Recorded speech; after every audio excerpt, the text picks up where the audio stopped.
Hi, everyone. It's Charlie Fink. Welcome to This Week in XR. I'm joined by my partner in crime, Ted Schilowitz, and our friend Amy Peck, who's sitting in with us this week as a guest host. The top three stories this week, Hickory Dickory Dock, who's going to get TikTok, Larry Ellison and Oracle emerge as a potential suitor next to Microsoft.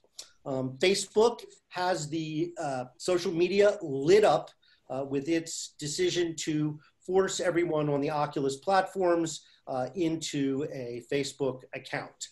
And then finally, the Epic Apple battle goes on with Epic attempting to use its leverage with its 20 zillion users to force Apple to relent and allow it to have, force it to make to lower its pricing in the App Store, not just for them, but I guess for everybody. The problem with their lawsuit, of course, is that it's not a class action lawsuit. But they may get enough attention, enough allies in this to really create a problem for Apple, at least on the PR front. And Apple, of course, depends on a lot of goodwill. Ted, what's your perspective? Yeah, I think the technicality is they're trying to renegotiate and rework the splits, right? So the amount that Epic gets versus the amount that Apple gets. And, you know, this is all part of that bigger walled garden strategy, right? That all the different giant tech companies are trying to build their own universe and force people through the pay gate. And I guess we were talking about this with some friends last week. What's interesting as I sort of look at it and kind of put analysis against it a little bit is that someone on the Epic side started to do some math on how much it would cost to mount a proper lawsuit against Apple, knowing that they're going to have to run it for so long, and then sort of weigh that against the economic win if they accomplish the goal or if they bring more people to the awareness zone that they want to try and challenge this pay gate that some people feel is quite onerous.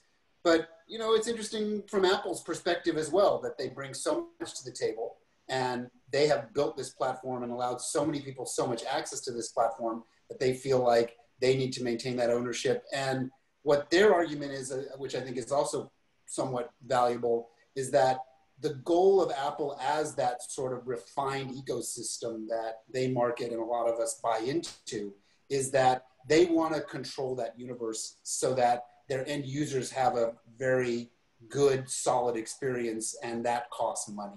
So, you know, you kind of weigh it all together, and it's, the scales of justice are going to go one way or the other. Is there a privacy concern there, Amy? I don't think it's as much about privacy as, you know, to Ted's point, you know, sort of the user experience and the sort of standardized, you know, sort of end user experience. And, you know, and it'd be interesting to see, you know, Epic kind of went through its own battle with its own developers with its game engine, where the developers kind of galvanized and said, look, we cannot afford to pay what we're paying you as the, you know, game engine where we're building our experiences onto. So they have experience from this from both sides. So, you know, I do think they have an interesting perspective. And, you know, I think it's because there are just, I think I saw a figure where, you know, Epic was assuring its users that if they went off of Apple and went through the Epic, you know, pay system, you know, that they have, you know, processed over $1 billion worth of payments, you know, so it's because there's a big dollar figure here, and even a couple of points that they can get back is going to result in millions and millions of dollars. Yeah, it's worth the lawsuit costs, right? Yeah. And then the interesting sort of sidebar discussion is the biggest winner out of this little tangle might be Unity as the other one that builds almost all of the apps for the App Store for, you know, various visual things. It's really not Epic that does that. It's Unity that has the lion's share of the visual sort of gamey-like apps. So it could be interesting to see how it plays out. So this week brought us some news from our friends at Facebook and Oculus. I guess long live Facebook and goodbye to your Oculus account, at least by 2023. People are pretty bent out of shape about this, I guess because promises had been made to early adopters and developers that are now being broken. On the other hand, my first take was, well, at least now Facebook has some control over visual identity in VR. And so I thought, oh, well, this is a move to kind of consolidate that and bring it under the Facebook, technology ecosystem so that, people can't impersonate you and commit other crimes in VR, which no one has really started to consider yet because it's all fun and games. But when VR is integrated into our banking system and our e-commerce system, obviously it's going to matter a lot. Amy, what's going on here? I mean, why are people so mad at Facebook? Am I wrong? Well, no, I mean, when what's the first thing that pops into your head when you think of, sort of having the single sign-on with Facebook? It's data, right? And the kind of data that we're able to garner by, behaviors in virtual reality is exponentially more sort of personalized and personal than, just what you're surfing on the web. And then when you start to see, eye tracking, we're going to have eye tracking in VR, and you're going to have body tracking. And that's all data now that's going to be, funneled through the Facebook servers. And I think that's where you're getting this big knee-jerk reaction. So speaking of data, Ted, I'm told, or I read, as I tried to understand what's going on with Oracle, I mean, what the heck does Oracle want with TikTok? I know they've got the 30 billion. Is it political? Is it about data? What is Oracle going to get when they buy TikTok? It's so strange to me as well. Other than some sort of strange dynamic of people in that organization's executives in that organization saying, we have no consumer play. Right. We have no youth play. As business moves from generation to generation, Oracle may have its sort of Facebook layer moment where people migrate away from Facebook. So what did Facebook do? They bought Instagram, right? To keep that relevant core, and they're going to have to buy something else as Instagram ages out, right? This is just a provable thesis over and over again with software platforms and what they bring to the table. So there may be sort of second or third tier executives at Oracle saying, we need a consumerized presence to be able to lock into the different business cultures that we need to start selling services into that are Gen Z right now, but eventually will start to move into the business world. So it's it's kind of like, that's the only thing I could sort of postulate as to why they would look at this. Well, it just occurred to me as you were talking, let me throw this out there and see what you think. Is it possible that Oracle is feeling the pinch of the end of retail?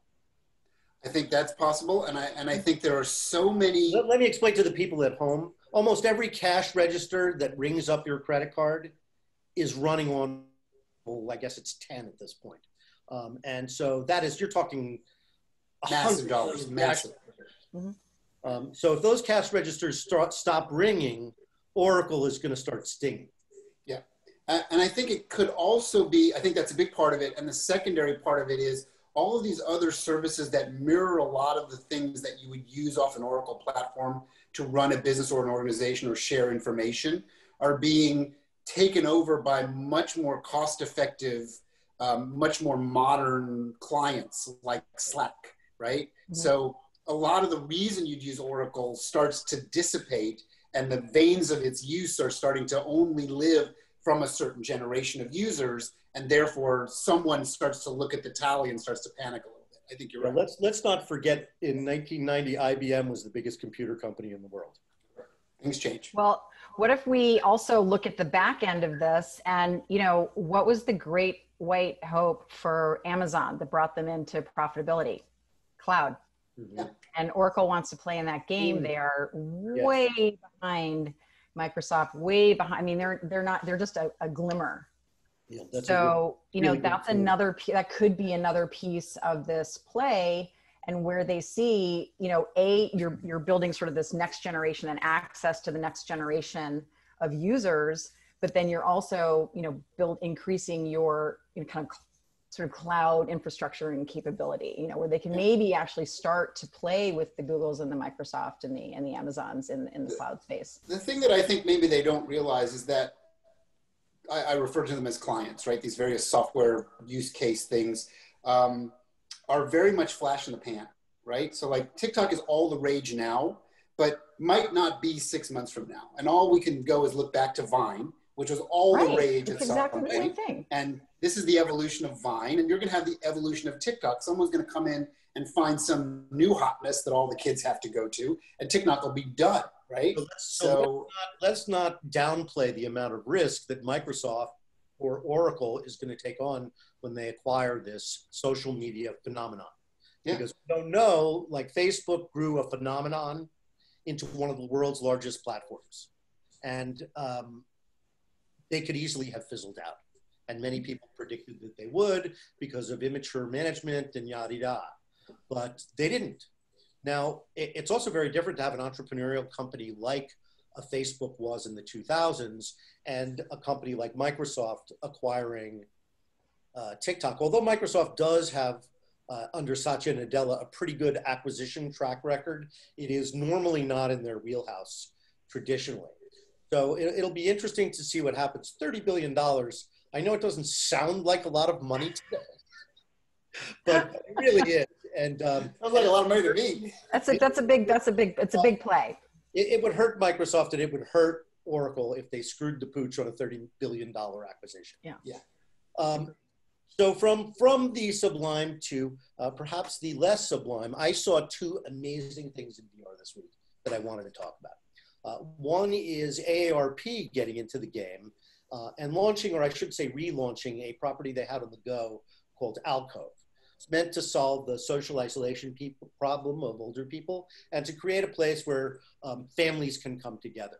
The technology that they're using is a lot like what we see in big screen and some other sites, new sites like Meet in VR. So, you know, in this way, you can be fully embodied with others and share media and 360 videos and play games, and hopefully they'll refine it and grow it. It's obviously going to be pretty small potatoes for a while, just because there aren't enough older people on the Quest. But I see that that's changing because I have friends who are getting a Quest who are not rapid adopters of the internet. So it'll be interesting to see how that grows. Have you guys seen it? Yeah, I saw a demo of it ages ago. Yeah, I've actually spent some time with AARP people over the years discussing, you know, like even in the Samsung, God, I'm just blanking on the name. What was the Samsung VR headset called? The Gear. What's that? The VR, the Gear, right? mobile, Gear the Gear, Look at that. It's all completely out of my head. The Gear VR. In the Gear VR days, they were experimenting with this early stage social for seniors. I think what's really touching right now is because of the pandemic, people, including seniors, are getting much more comfortable with remote collaboration, just like we're doing right now, right? And of course, there's all these memes and all this stuff going around the internet about how seniors have real trouble with the mute button, right? Like there's all these things where the kids are like, Dad, you're on mute. Mom, you're on mute. Grandma, you're on mute, right? It's like this whole thing. But they're getting better at it. And the next logical step, once they get comfortable with their flat screen version, is to start looking at a spatial version. And as it correlates to the wider adoption of VR across the range and the grandkids having it and the grandparents popping it on because the grandkids say, hey, you know, check this out, we can actually be in a space together and wouldn't that be fun? Then you have a little vein of use case and you have a little vein of economics. And AARP, as someone who actually has an AARP card, I can show it to you, it's in my wallet because I'm 56 years old now, is kind of more hip than you might think. Like they're slightly more hip. Well, they have the probably one of the last magazines with a circulation of tens of millions of people. Mm-hmm. Yeah. Apparently it's read. People who are in our AARP get the magazine, they read it, it's full of deals. And people love deals. So AARP has quite a bit of power in the marketplace and power to market this platform, which I hope they will continue to promote and exercise some patience and wait for it to come to them. As you say, VR is accelerating now that we understand the value of presence. It used to be a year ago, I would try and explain presence to people and they would look at me with their head slightly cocked and be like, but I have presence. I have an abundance of presence. wherever I go. Why do I want presence from a machine? Yes. Of course, now deprived of presence, you don't have to explain that anymore. You don't have all the presence that you want. You would like some more. Thank you very much. Exactly. Well, that demographic too, I mean, right now, they really truly are isolated. I have a neighbor, I've actually never met her. She found me on Nextdoor. She lives right, so I said, look, I'm going to the store, happy to get you some things. I leave them outside. I've never seen her face. But when I talk to her, but when I talk to her on the phone, she has days where she's chipper and she's happy and she's fine. She has other days where you can just hear this kind of palpable malaise and sadness because she has no human contact. So I think this is really timely. And it's one of those places where it's sort of a sleeper now, but it could really take off and help people, especially at high risk now, stay connected to their families. Yeah, I agree. So along these lines, Burning Man would start normally on the 30th of August, and it too is virtual this year. Just like SIGGRAPH, which started yesterday.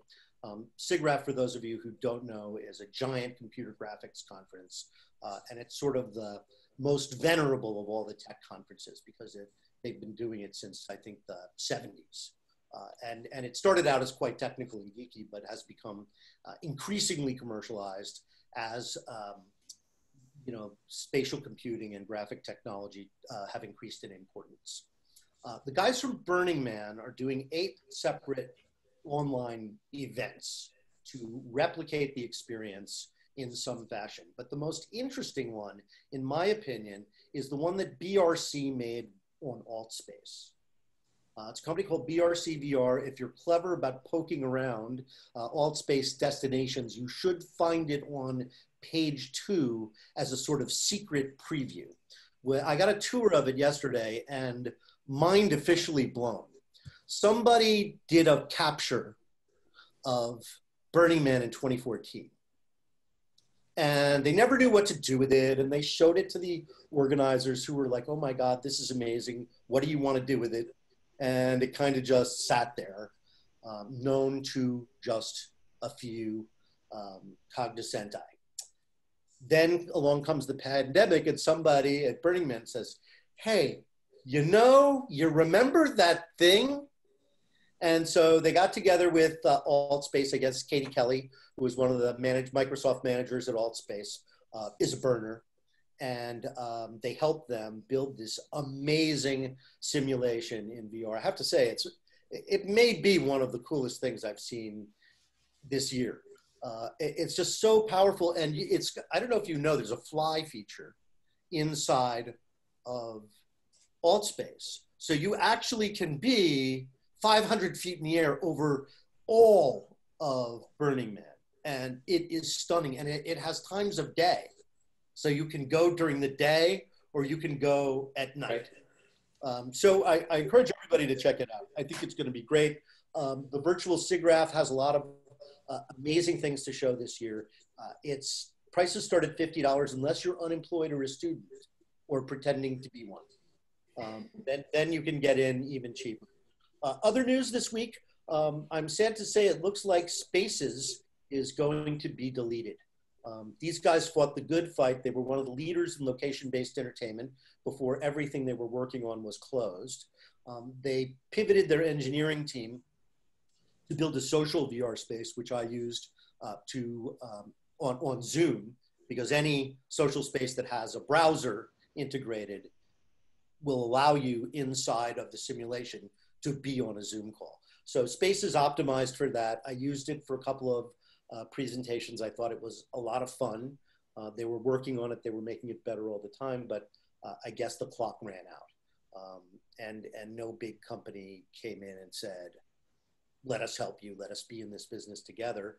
Speaking of which, Vive Sync is adding features. If you are on the Vive platform, it is a free collaboration space that Vive was using with its software partners and is now made available to anybody. It's quite good, but it's PC VR based. If you and your team are PC VR based, it could be a good option for you. They've loaded it with features and web browsers and whiteboards and all the good things you would want in order to create a remote collaboration platform. I think that's all the news for this week, unless you guys are looking at the computer and something else has come up. I can just throw a couple things based on SIGGRAPH and Burning Man that you mentioned. It is very possible that I will be one of the 3D avatars in the SIGGRAPH show floor. There's a team that's tied to Comic-Con that's working on that right now. So you may see me as my 3D self floating around and doing some talk or something. Well, you gotta let me know so we can talk it up on social media. I will let you know. They're confirming it right now, and the team is sending over the asset to them and doing stuff.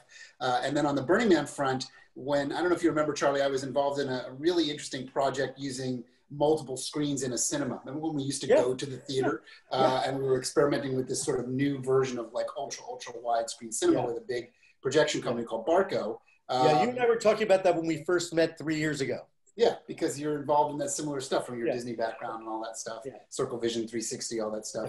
One of the projects we did was actually a Burning Man project. I actually saw early on that VR material that they did shoot of the playa, and again, it was like, this is cool, but there's no real use for it, and now there's a use for it. We made, with a producer friend of mine, a 40-minute Burning Man movie that, to my knowledge, was never released theatrically. We showed it at a couple of film festivals and things.